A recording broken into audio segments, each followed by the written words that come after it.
Graham Potter is the worst manager in the Premier League. Now, hear me out. He's not the worst because of his skill or how good he actually is. He's the worst manager because he just doesn't suit the Chelsea job, whatever. And against Nottingham Forest, I think it showed that because Chelsea are a ruthless team. They were under Abramovich anyway. They're a ruthless team who took results. They battered smaller clubs on multiple occasions, and they were just a winning machine for so much of Abramovich's tenure under managers like Mourinho and Ancelotti, and I just don't think Potter is at the same calibre that a Chelsea manager should be. Anyway, this is the Nottingham Forest versus Chelsea match reaction. If you enjoy these match reactions, remember to drop a like and we'll get straight into it. So, this game, Chelsea were lucky to even get a draw, really. I mean, they scored a fluke of a goal, really. Bolly sort of scorpion kick, sort of flicks it when he's trying to clear it, hits the bar, and Sterling has a tap in, although to be fair to him, a good finish or a reaction on the volley, half volley, and a good finish for him, really. So fair play to Sterling for finishing that.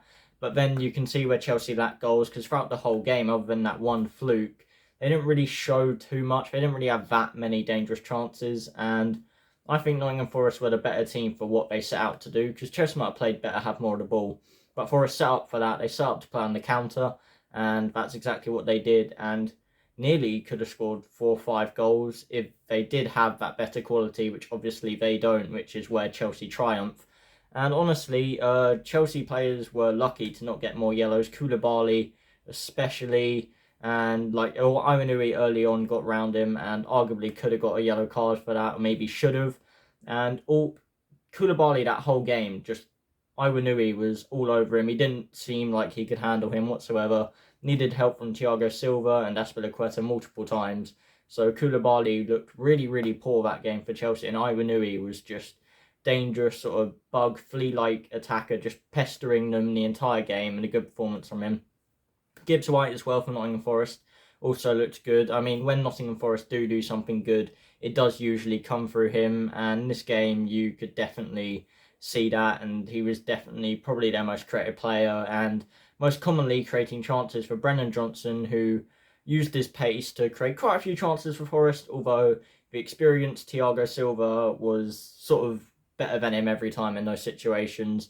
And I do have to admit that I was wrong about Thiago Silva. When he first joined, I was like, he's an old man, not going to do that well. And I still don't think that he's going to be able to do well for Chelsea next season. But this season, he's definitely showing he's still got it. And I admit I got it wrong. And at the moment, he's one of the best centre-backs in the league. So fair play Thiago Silva. He did look very good for Chelsea today, despite most of their team looking poor. And I just think that Forest, like, if they play like that against everybody, they could definitely survive. Like, they could definitely beat most of the smaller teams by playing like that against everyone else. And they play against the big clubs like that, they could easily take points off the bigger teams. Like, they already did take points off Liverpool when they beat us 1-0. So they can definitely do it. And I think Forest aren't down and out yet. They can definitely survive. Though it does look unlikely, I do think they've got the players there. Mangala coming back in, he held down the midfield. Yates in midfield also looked good, and Ramo Foylier is just providing some great experience and just decent quality for them. Aurier as well at right back, well, 2 full-backs, Aurier and Lodi. Aurier especially, though, people weren't sure about him due to his time at Tottenham, but for Forest, I have to say he's been pretty good, and whether he starts over Nico Williams is ready to be seen or not, because it's down to, can't remember his name on this channel. The others call him the Frog, so I'll just go with that because I genuinely can't remember his name. Steve Cooper, sorry, there we go. Steve Cooper. It's down to him between Nico Williams or Aurier. He might even try and play Nico Williams further forward. You never know. But like Forest, they might have signed quite a lot of rubbish in the transfer window, but they also signed quite a few players of quality that can definitely help them survive.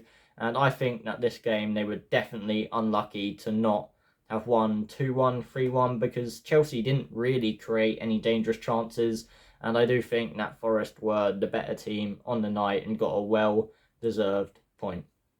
That's my match reaction for Chelsea versus Nottingham Forest. Remember, if you like the video, like, comment and subscribe, and I'll see you guys next time.